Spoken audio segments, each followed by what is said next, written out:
So today we're going to be talking about road salt. And I know that's a weird one, being that it is the beginning of August. Actually, by the time this thing runs, it might be mid-August. But nonetheless, that's when we should care about it. I know in the wintertime it's hard to see it as a detriment, especially after the winter that we've had here in Richmond, at least, where we were covered by a sheet of ice for like a month.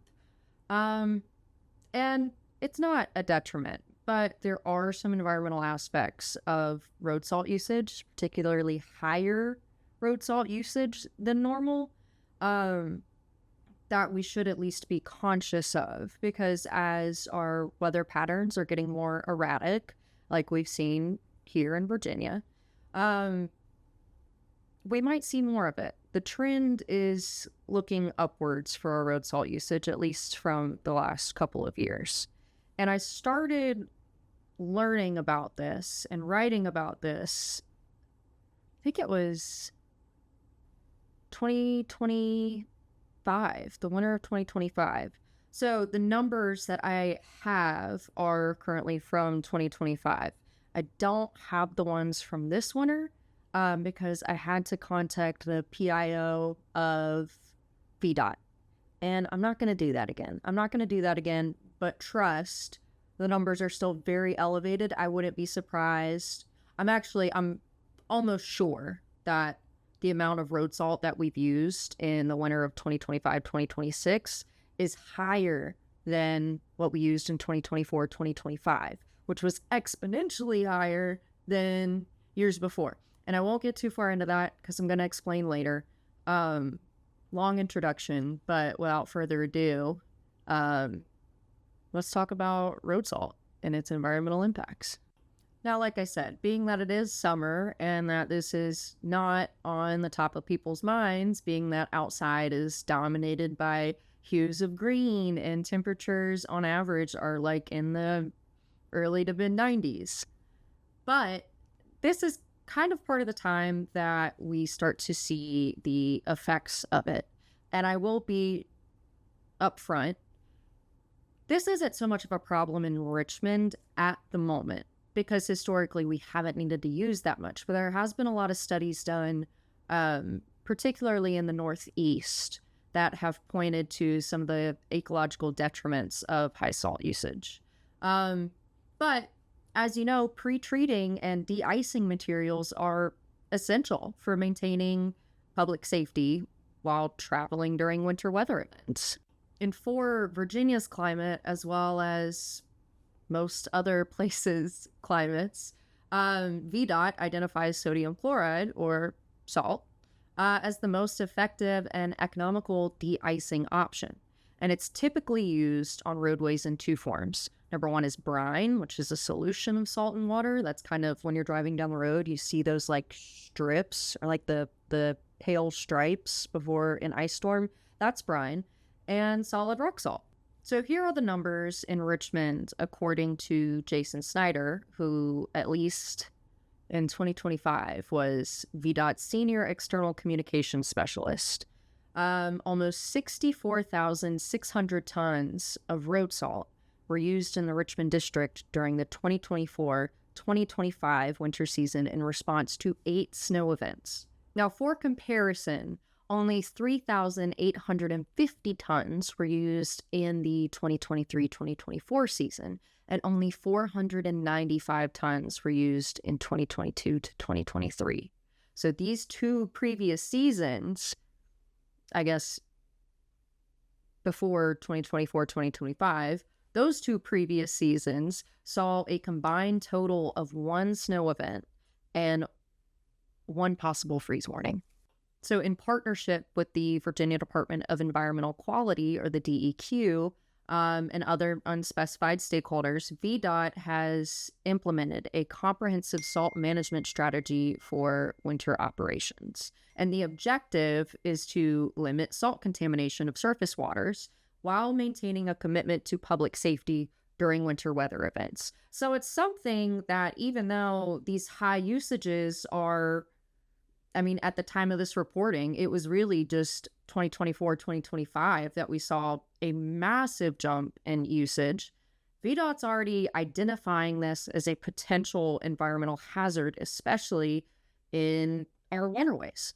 And so I spoke to Tom Dunlap, who is the James River Association's or the JRA's riverkeeper, and he acknowledged that this is a balancing act between public safety and natural resource protection. He said in an email that road salt can cause stress in freshwater aquatic ecosystems as well as in immediate nearby landscapes. Urban vegetation, like city trees that already endure a lot of environmental stressors due to their location, are particularly vulnerable. And Dunlap acknowledges this too. Road salt is an application that is certainly a safety measure for the Commonwealth's roadways, but there is certainly a trade-off between public safety and environmental protection that needs a measured approach. It seems like VDOT at least has awareness around this, and they're taking some steps to mitigate the environmental harm and also protect public safety. But I would need an update on how that comprehensive plan is going, because last that I checked, it was kind of a new idea. Now, the JRA does conduct a water quality monitoring program that tests numerous parameters, including salinity levels in the James River. However, it only spans from Memorial Day to Labor Day, which is the peak recreational season for the James. And consistent water quality monitoring doesn't really occur during the winter months when road salt is used. And so Katie Riley, who's the community conservation manager at the JRA, voiced additional concern about the potential ecological damages of road salt. But the extent of these impacts, she said at the time of me interviewing her, which was in the winter, is likely yet to be seen. Because while the James River's constant movement tends to flush out most foreign materials, the accumulation and retention of road salt in riverbeds can still damage ecosystems, Riley told me.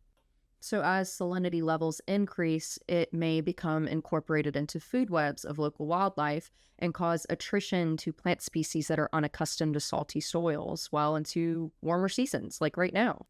But at the time of me reporting this last year, I also spoke to Dr. Paul Bukovics, which is a professor of river ecology at Virginia Commonwealth University, and he doesn't see the need for alarm bells just yet. He said the Richmond area is not nearly as vulnerable to salt pollution as areas further north.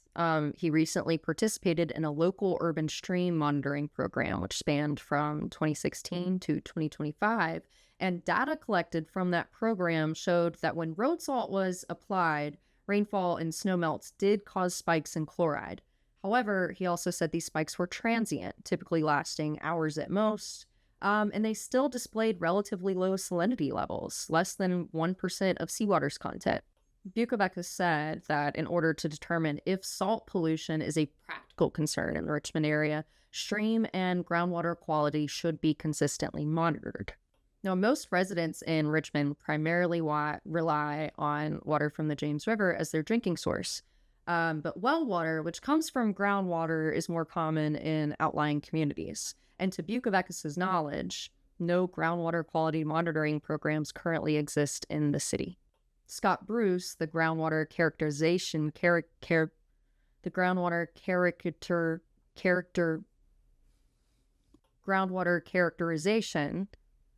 team leader for the Virginia DEQ, confirmed that the department does not currently operate any groundwater quality monitoring programs in Richmond, and he's unaware of any alternative groundwater quality monitoring programs in the area. And so going back to Katie Riley, she said she understands the comparative risks of road salt. You know, should the threat of ecological damage negate the safety of our roadways in winter weather?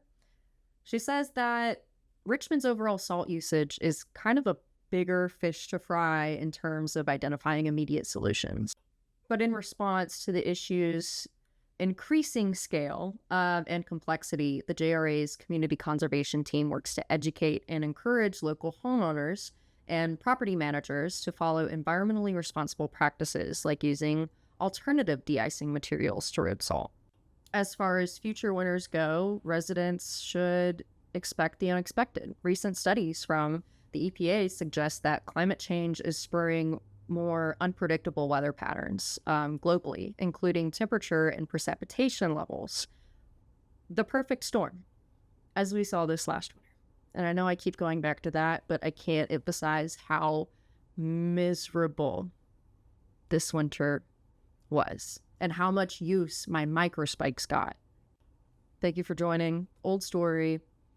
Never actually went anywhere, but I have so much knowledge and numbers about road salt usage that I figured it can go here. It was one of the first stories I ever wrote, and I was really proud of it. And I should have at least submitted it to the student newspaper, but I was too scared because I didn't want anyone to tell me that it wasn't good because I couldn't handle criticism. And now I'm getting really used to handling criticism because I'm getting more into this world of reporting.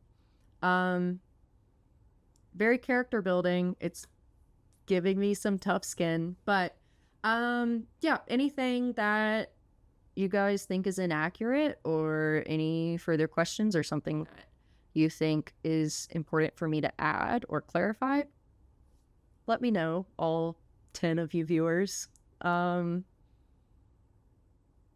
I'll see you later. Thanks for joining.